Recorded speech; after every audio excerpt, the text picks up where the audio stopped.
আসসালামু আলাইকুম। ইন্টারভিউতে প্রায় একটা কিন্তু কোশ্চেন করা হয় যে হোয়াট ইজ ইওর উইকনেস।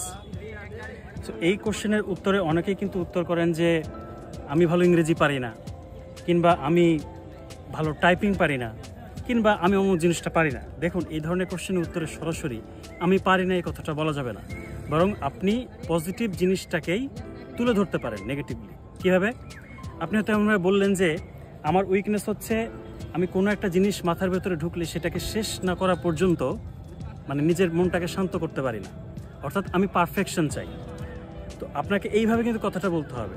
যদি আপনি টাইপিস্টের যদি পরীক্ষা দিতে চান, সেটা যদি ভাইভাতে আপনাকে জিজ্ঞেস করে যে আপনার উইকনেস কী, তাহলে আপনি হয়তো বলতে পারেন যে আমি কোনো একটা ডকুমেন্ট পুরোপুরি টাইপ শেষ না করা পর্যন্ত শান্তি পাই না, এটাই হচ্ছে আমার উইকনেস, এবং আমি প্রত্যেকটা জিনিস পারফেক্টলি চাই। সো এইভাবে আপনি যদি প্রশ্নের উত্তরটা দিতে পারেন, তাহলে ভাইভা বোর্ড আপনার প্রতি খুবই সন্তুষ্ট হবে।